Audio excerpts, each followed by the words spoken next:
So let's get on to our second part, fam, because Kamala Harris might have been safe on stage, but you know Fee's going to get you. Okay. I wish we had like something coming in like, because here comes right now, because she said some shit on the stage and people are like, wow, that's great. Wow, that's awesome. But it's not awesome, fam. Let's get into this. Okay, let's get into it. So Kamala Harris talked about family separation and how she's so appalled by it and so on and so forth. So let's talk about how at 1 minute and 1 hour and 7 seconds and 40. He's got 1 hour and 7 minutes, yeah. I will also immediately put in place a meaningful process for reviewing the cases for asylum. I will release children from cages. I will get rid of the private detention centers. And I will ensure that this microphone that the President of the United States holds in her hand is used in a way that is about reflecting the values of our country and not about locking children up, separating them from their parents. And I have to just say that we have to think about this issue in terms of real people. A mother who pays a coyote to transport her child through their country of origin, through the entire country of Mexico, facing unknown peril to come here. Why would that mother do that? I will tell you. Because she has decided for that child to remain where they are is worse. But what does Donald Trump do? He says, go back to where you came from. That is not reflective of our America and our values, and it's got to end. Okay. Bam. That sounded good. It sounds good. It sounded awesome. It sounds great. Is there a problem with that? There is a problem with that. What's that? Because in 2008, Kamala Harris supported a San Francisco policy that reported arrested and undocumented young people to ICE. Oh. And that is a very hypocritical statement to make, having supported legislation that actually helps ICE get immigrants who are undocumented. And she might have changed her mind, but it's a coincidence that she's changed her mind as she is running a campaign to be president of the United States.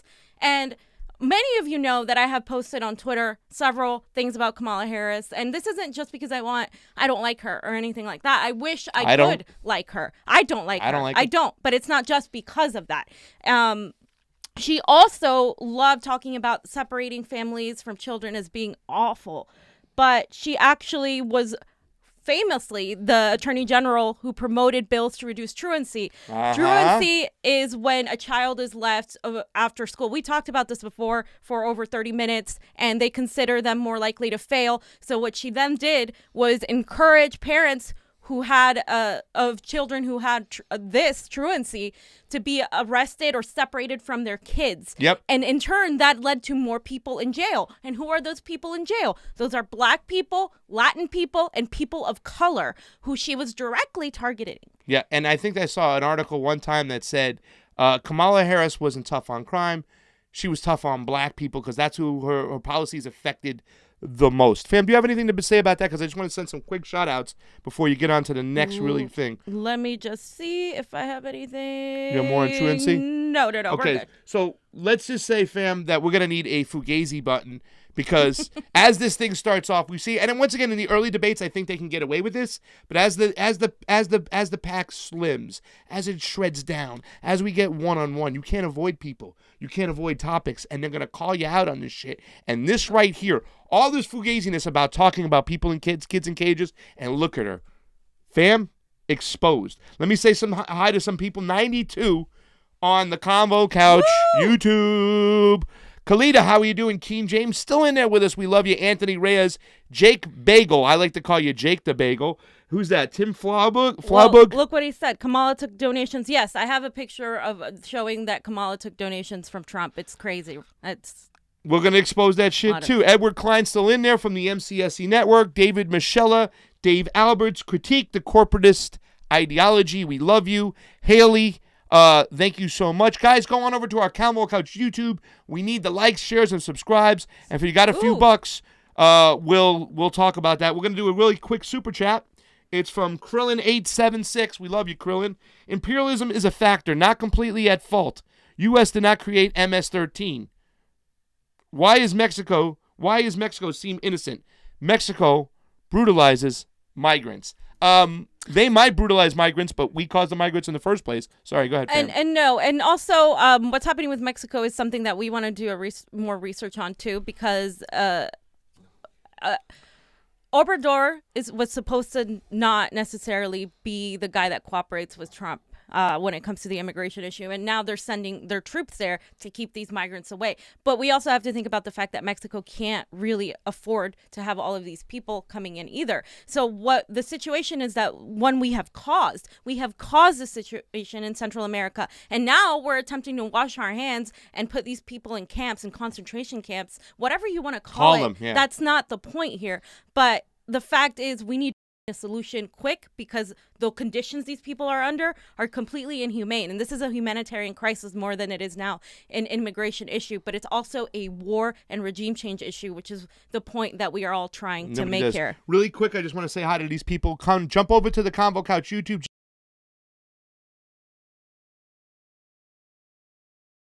Fam, let's get to the second part of Kamala's lies, because it didn't just stop there, did it, fam? No, not at all. So because we talked about body cams, didn't we? We have. And again, Pasta and I have done this, and I'm going to do a separate video with all of the Kamala Harris stuff, because that's going to take an entire video in and of itself. But Kamala Harris said she protected police body cams and that she really wanted to have them around. But actually, she's advocated against them. So let's show her saying that at 1 hour, 34 minutes. As Attorney General of California, I was very proud to put in place a requirement that all my special agents would wear body cameras and keep those cameras on. Senator Harris, thank you. Vice President.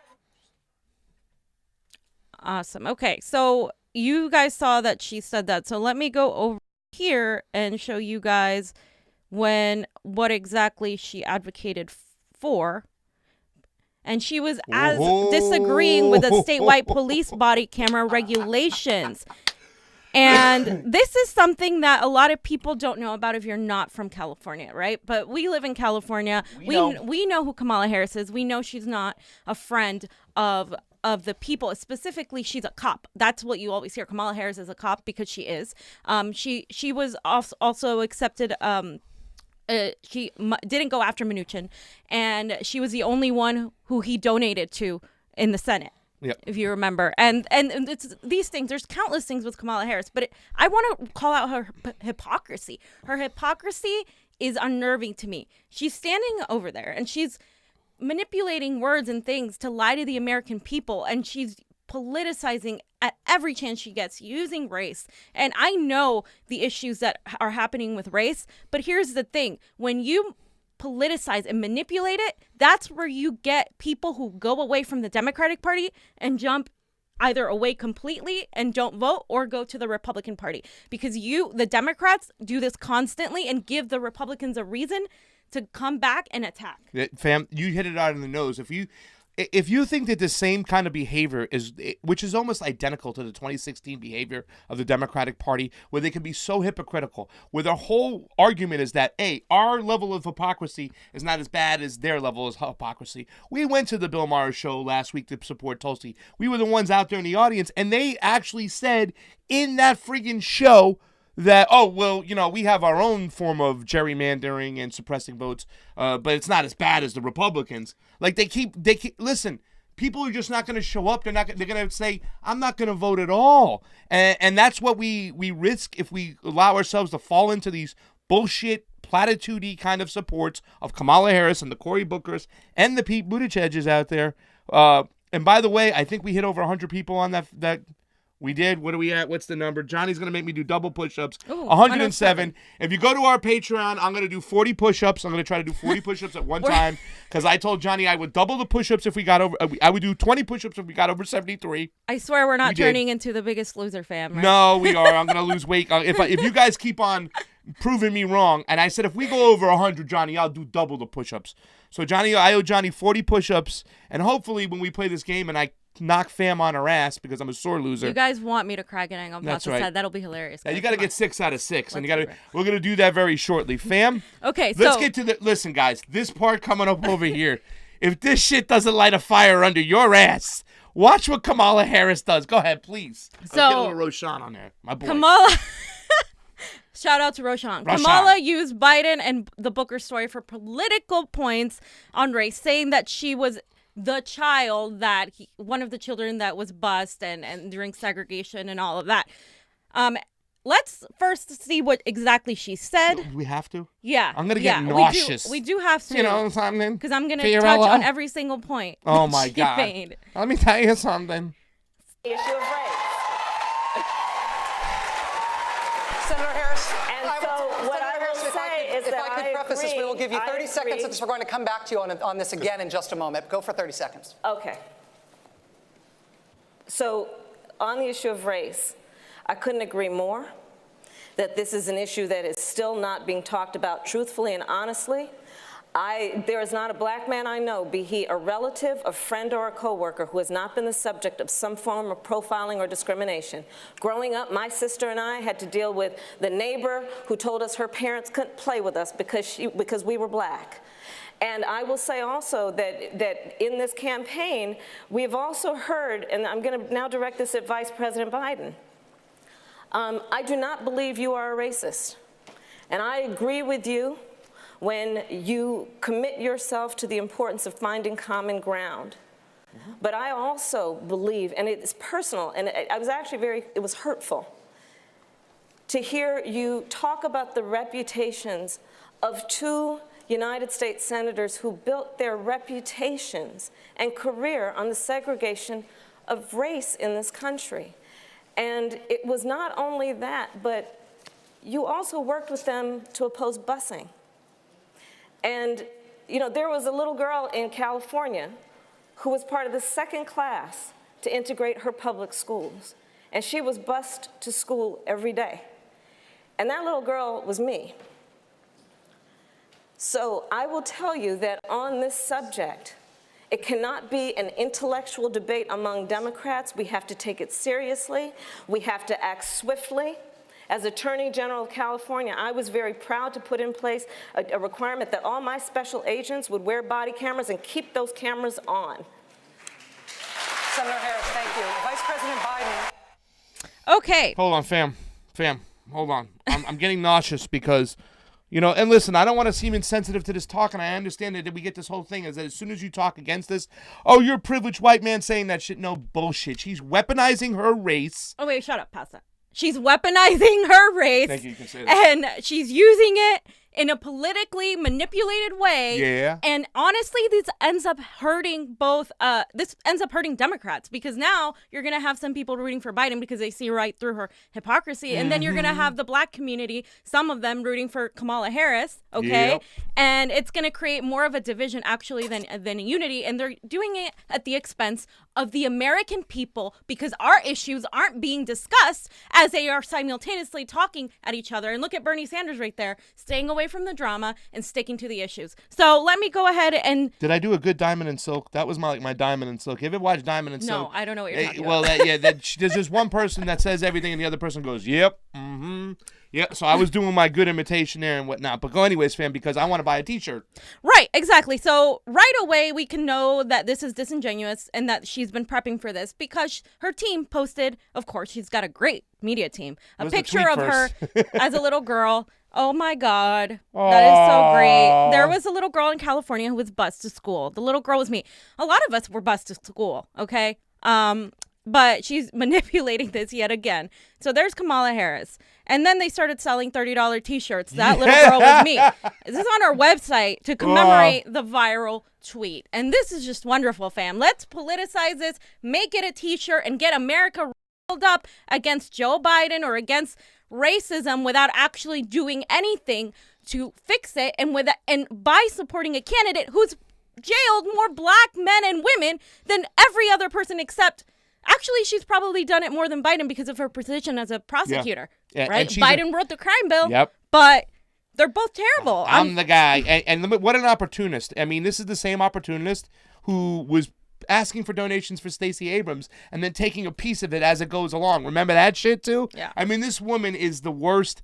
And fam, I'm glad you exposed her right here. Do you want to say anything else before we get to the game and the shout outs? You have more. I have this. Yes. Okay. She's got more. Yes, I have more. More. I thought we reached a level of bullshit on Kamala Harris that was possible. No, fam has more. Kamala, you better watch out. Your biggest foe is not Bernie Sanders or anybody on that stage. It's this woman right here. Fam, go get her. Well, because Bernie can't attack her because he's white. So here's the thing. While it's true that she was among the second class of students at Thousand Oaks Elementary School to participate in a fully integrated busing program, she was far from the first black child to attend the school. They have data from Berkeley Unified School District. The school had 15 black students in 1963, a year before Harris was born. And then it goes on to talk about the second slide that by 1967, the district had considered the schools to be partially desegregated. And then by 1968, and it just kept going on and on and on from there. So Kamala Harris was born in 1964. Let's do the math here. If she was a little girl, even if she was maybe like 5 or 6 years old, she was going to school in 1970. By that time, the schools were pretty much integrated, and she's making it seem like and this isn't going to be my focus, because let's have something really clear here. Joe Biden did work with segregationists. He didn't have a good defense to his statement. She was entirely right about the statement she made about how he was working with them, and he didn't even know how to react towards that. He did awful. Let's make that very clear. But the fact is that she's manipulating and politicizing this for gain, because she's known about Biden for years. Yeah. She has worked with him for years. So has Cory Booker. They have used this opportunity to gain political points. And who called them out on it and then got trashed for calling them out on it? Who? Tulsi Gabbard. Ooh. Remember? Oh, that's right. Oh, yeah, absolutely. For using it for political she saw gain. it right away. You're right. Sorry. And she was right in that aspect. I didn't agree with her tweet, but this is why she said that, because it's disgusting to some of us. Because they knew about Joe Biden when Joe Biden was the vice president. I put a tweet up for that, and then 3 days later, Michael Tracy kind of echoed the same thing. Thank you, Michael Tracy. Glad you watched the CONVO couch.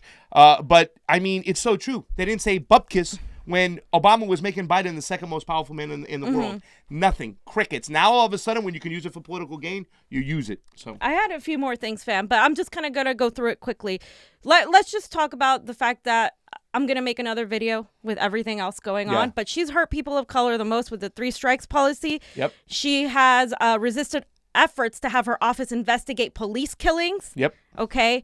And Biden and her had more of this entire show. And I just want to point out this article that talks about how her and Biden she had planned this whole thing with Biden for over a month. Her team had gone on to assess how she could get the black vote from Joe Biden and how she could be the one that comes out on top entirely. Yep. And they're also fighting over donors. Exactly. Money. And when people go, oh, why are these Democrats attacking themselves, these establishment? Because right now they want that money. And that's why when we did the pre-show 12 days before, we're like, listen, you got to understand, it's just like the Republicans were. They're fighting over donor money. So they have to put their chest out, boom, boom, boom, beat it, and say, I'm the person to take that torch and get that money. So, and I just want to show you guys my Twitter thread. If you guys haven't seen it, it has a lot of information. And apart from my thread, somebody commented an entire website where they have everything you need to know about Kamala Harris. Yes. And you guys should totally check out this thread. It's great. It has all the receipts that you need to go after her and read for yourself. If you don't believe me, there are the receipts right there for you. Fam, you are a Twitter star. You have exploded on Twitter, and I've gotten some grain on Twitter too as well. And listen, if you can help me out, at Pasta is my Twitter feed. I would like to get out of the red. In other words, I'd like to have more followers than people I'm following, and I'm finally there. I had like 1,200 people I was following and like 600 followers, and now I'm right there from the show. So help me out. I want to go over some people real quick and say hi, or do you want to say anything else? Let me just finish up right here. And I just want to say that Kamala Harris is constantly talking about how she is from, the hood and all this other stuff. Her parents were, they were professionals. He was an economic professor, and her mother was also a scientist, I believe. Oh, they had money. They had money. Yeah, so she loves to talk about that. But I just want to say before we go on to the next topic, Bernie Sanders won, in my opinion, because he stayed away from the drama and he was able to focus on the issues that he had going, while the rest of these people were bickering and talking over each other. To me, he didn't have to, like you said, he didn't have to do much. And a lot of people saw that as weakness. I made a video about this, that, he wasn't attacking her, but he can't really attack her. He can't really attack her because they're going to turn that against him. And he's got to find a way, though, to go after Elizabeth Warren and Kamala Harris, who are his biggest foes, in a way that is okay. But as we've seen, it's this idea that a white man can't ever say anything against a person of color because then he's a racist. And that's what the media is doing this. And we have to think about this issue as we can't be okay with the fact that Kamala Harris did this whole thing and lied. Like, we've thought about debates and politics as performances, and we need to stop thinking about it that way. This is about the American people. This is their chance to tell you how they're going to help you, why they need you to choose them. And if they're not doing that, we have to call them out on it. And I'm sick of people giving Kamala so much credit just because she did this whole show against Joe Biden. Like, it's just not enough to do that. It's not helping us. I said that Bernie Sanders didn't need to punch down. He just needed to punch back. And he did the right thing in my mind. He let everybody kind of slide by. He didn't get involved. And by holding serve, him and Elizabeth Warren, I think they did themselves well. Let's get over to the YouTubes over there on the Convo Couch YouTubes. Wow, 140 people watching. Thank you so much. Guys. Tim Flowbug, Jake Bagel,